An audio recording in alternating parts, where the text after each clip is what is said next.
Oke guys, kembali lagi bersama gua Dion di Home Indo Production. Di video kali ini gua mau nyamperin teman gua. Teman gua ini usianya 40 tahun.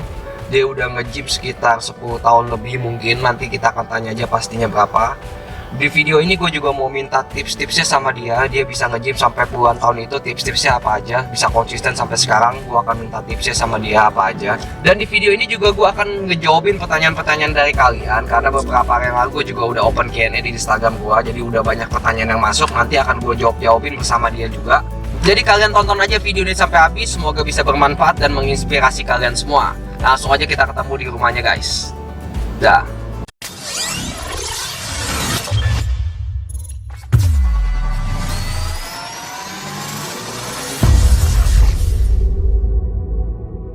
Oke guys, sekarang gue udah nyampe di rumah temen gue. Sekarang kita mau tanya-tanya dulu sebelum mulai Q&A-nya. Gue panggilnya Ko Anton. Ko Anton ini umurnya berapa sih kok sebenarnya? Lahir tahun 78. Berarti berapa umurnya? 40. Tahun ini 41. Oh, tahun ini 41. Gue mau nanya satu juga nih sama lu kok. Gue kenal lu main nama gak di Gojim ya? Lu nge-gym di usia lu sekarang ini, tips-tips apa sih yang bisa bikin lu terus semangat gitu? Karena gue ngeliat lu lebih banyak di tempat gym sih daripada di rumah. Gue lihat kalau debt collector nyari lu nih, gue saranin kau nyari si Anton ini ke tempat gym, karena hampir setiap hari gue ke tempat gym ketemunya dia lagi sampai hari Sabtu aja si Ko Anton lagi. Ini umurnya masanya 40 tahun tapi semangatnya sih lebih anak muda gitu. Jadi banyak dari subscriber gue juga nanya tips-tips apa sih yang bisa bikin kita lebih semangat, memotivasi kita biar gym itu bisa konsisten. Lu nge-gym udah berapa lama sih? Sebelumnya gue tanya dulu. Gua mulai dari umur 27. Berarti udah nge-gym 13 tahun, nggak pernah berhenti sama sekali? Waktu itu coba berhenti karena bosen sebulan itu, terus mulainya males banget. Sejak itu nggak pernah berhenti lagi. Even kita kalau lagi traveling cari hotel yang gymnya bagus. Jadi lu traveling tetap nyari pertama kali yang lu cari tempat gym pasti? Iya. Mau misalnya ke Bangkok, lu cari hotel yang pasti ada tempat gymnya dulu. Iya. Ini bener-bener gila, bener-bener gila guys, bener-bener gila. Karena gue ngeliat juga kok ya, anak-anak muda zaman sekarang ya, dia baru nge-gym bayar setahun. Kan rata-rata tempat mega gym, terutama mega gym kan bayar setahun pasti kan. 2-3 bulan dia semangat, 4 bulan dia hilang orangnya. Ya kan? Kalau lu bisa kasih tips gak buat sampai sekarang lu bisa 13 tahun itu nge-gym nggak pernah berhenti, konsisten, itu tipsnya apa aja sih? Sebenarnya bentuk badan itu paling gampang. Maintenance itu yang susah. Betul. Kita pertama kali mulai gym itu yang penting itu bentuk pola hidup sama gaya hidup. Setelah itu jaga makan. Nah itu yang kadang orang jenuh, karena kan sekarang ini wah sosial media gila-gila ya, kita tiap hari liatin Instagram, Facebook, dan itu restoran baru, makanan baru, segala macam yang Iya, temen post apa ya, kayak itu, kita nyoba. Godaan banyak lah ya. Itu yang susah sih. Nah kalau kayak gua sekarang gimana ya, nge-gym berhenti 7 hari aja badan sakit semua. Yang penting pertama lu intinya sih niat dulu ya. Lu punya niat juga kuat ya. Pola hidup, gaya hidupnya udah terbentuk lama, jadi gue bingung untuk merubahnya. Kayak kita tiap pagi sikat gigi, arahnya kemana dulu nih? Ya kan? Mungkin gigi sebelah kiri. Nah, lu harus merubah gigi sebelah kanan, itu butuh proses. Apalagi kayak gini gaya hidup.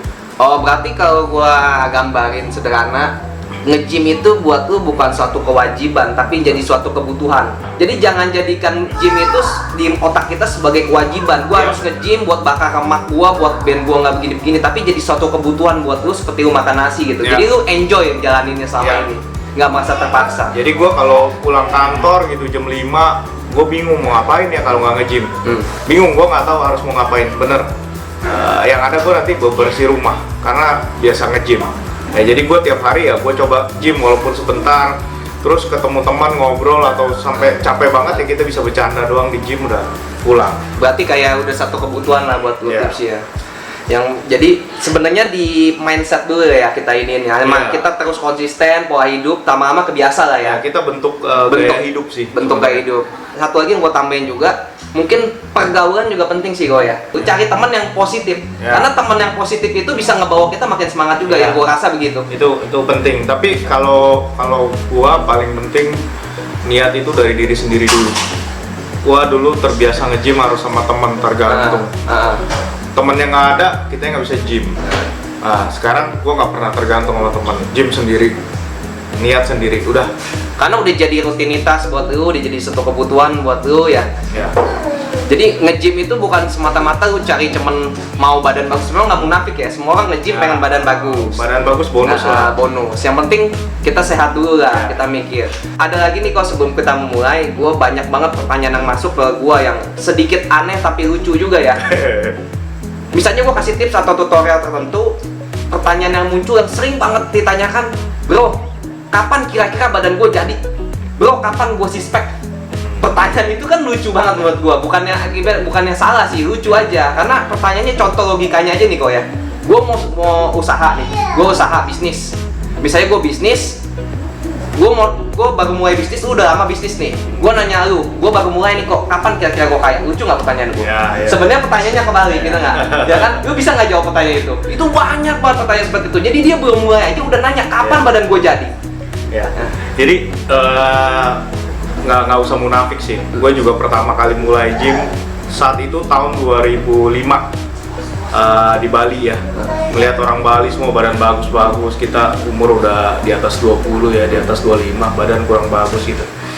Melihat mereka bagus, pengen gitu. Pas mulai gym, kok ini badan bagus banget. Mulai nanya gimana caranya, terus berapa lama untuk bentuk kayak gini. Mereka cuma bilang 1 tahun. Di hidup gue, di otak gue cuma mikir, oh target gue 1 tahun gue bisa kayak dia. Waktu itu gue jadikan target aja. Nah setelah itu nikmatin proses. Nggak bisa orang, maksudnya mau cepet ya. Nggak ada yang instan lah. Nggak ada yang instan. Nah satu lagi, kalau sekarang sebenarnya enak loh. Kalau zaman gue dulu nge-gym itu, gue harus ke Gramedia beli buku. Gimana sih latihan back, gimana main chest. Nah kalau sekarang tinggal lihat di YouTube, di Google, banget, ya kan? HP semua Android. Gitu. Lebih untuk ilmu lebih gampang lah sekarang. Lebih gampang sekarang. Harusnya lebih gampang dan lebih cepat. Itu aja sih. Jadi logikanya sih kalau pertanyaan itu sebenarnya nggak salah sih, cuman kurang tepat aja. Harusnya diubah bukan kapan, tapi bagaimana. Yes. Bagaimana prosesnya, bagaimana caranya, bukan kapan gue jadi. Karena kalau udah lu berpikir seperti itu semata-mata lu cuma mau pikir badan lu jadi gitu loh. Karena di gym sendiri pun ketika kita udah jadi badan, yang paling susah tuh bukan mendapatkan tapi maintain seperti yang tadi mempertahankan. Kayak gue bilang, gue ngejadiin badan cuma 7-8 bulan, tapi maintenance ini yang kita mempertahankan ini yang sulit gitu loh. Banyak orang yang nggak tahu gitu. Atau jadikan aja misalnya nanya nih ke Dion, gua kalau mau kayak Dion berapa lama sih proses? Nah, Dion bilang 1 tahun, oke. Belum tentu sama. Belum tentu sama, tapi lu punya target 1 tahun minimal gua harus kayak Dion, walaupun cuma sampainya 70% atau gimana, tapi kita punya target itu aja sih. Tapi kalau nggak tercapai ya jangan nyerah. Jadi lu kalau misalnya ada misalnya beberapa bulan lu jalanin tapi nggak ada perubahan signifikan, kalau gue lihat kita harus belajar lagi, cari ilmu lagi. Apa yang salah dari gua? Introspeksi terus. Karena orang yang sukses itu orang yang pasti yang gagal kok. Gue juga dulu belajar dari gagal kok nggak jadi, kok gue nggak ada progres. Gue terus belajar sama orang yang berhasil, gue terus cari ilmunya, dan kita tadi belajar dari kesalahan itu kok. Jadi akhirnya kita nemuin, oh ternyata seperti ini lebih mudah. Karena kalau lu nggak menemuin kegagalan, nggak belajar, itu mustahil banget lu bisa membentuk badan idaman lu gitu, maksud gua.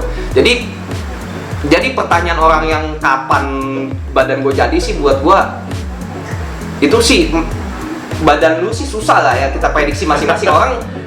Metabolisme orang beda-beda, konsistensi orang beda-beda, pola hidup orang beda-beda. Seberapa konsisten lu? Karena misalnya lu nge-gym bareng sama gua 1 tahun, sama-sama 1 tahun, ya kan?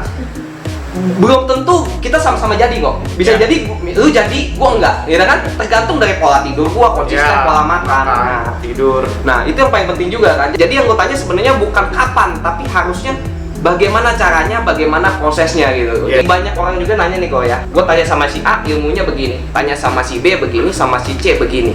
Beda-beda. Nah, terus yang mana yang paling benar nih? Bingung dong Pak, lu apalagi pemula ya kan? Nah, kalau buat lu pribadi gimana tuh? Kalau gue pertama gue pilih yang terbaik. Nah, kedua kalau emang yang terbaik ternyata belum baik buat gue coba yang kedua. Atau kalau masih penasaran, coba aja tiga-tiganya. Mana yang cocok? Benar. Gitu aja. Intinya sama seperti gua ketika gua mulai gym, gua tetap nyaring punya si A, punya si B, punya si C. Terus ilmu kita boleh tampung sebanyak-banyaknya. Gak ada yang benar, gak ada yang salah.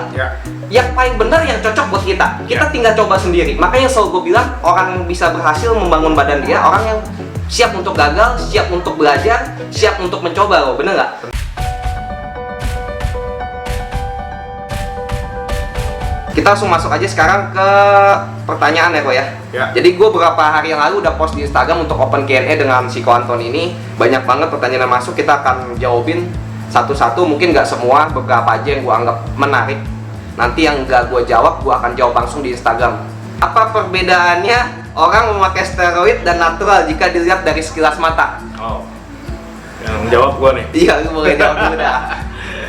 Sebenarnya steroid sama enggak sih, kalau yang nge-gym pastinya tahu, apalagi yang udah pernah pakai. Poinnya itu sih.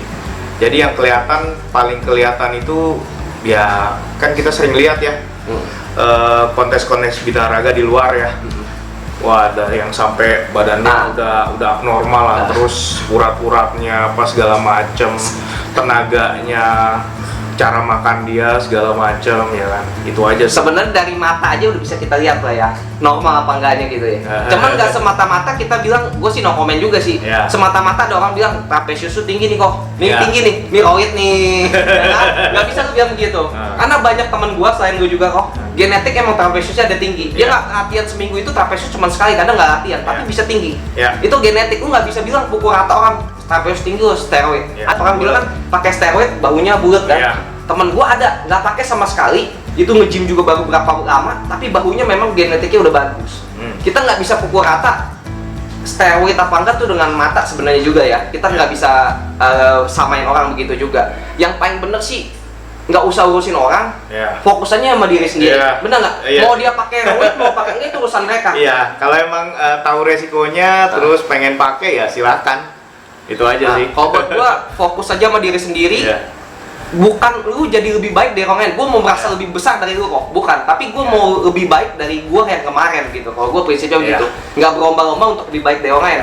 Tapi kalau lu berpikir pola pikir lu berlomba-lomba untuk lebih bagus dari orang lain di tempat gym, pasti penggunaan steroid itu akan masuk di otak lu kok. Cepat atau lambat lu pasti akan terjerumus kok.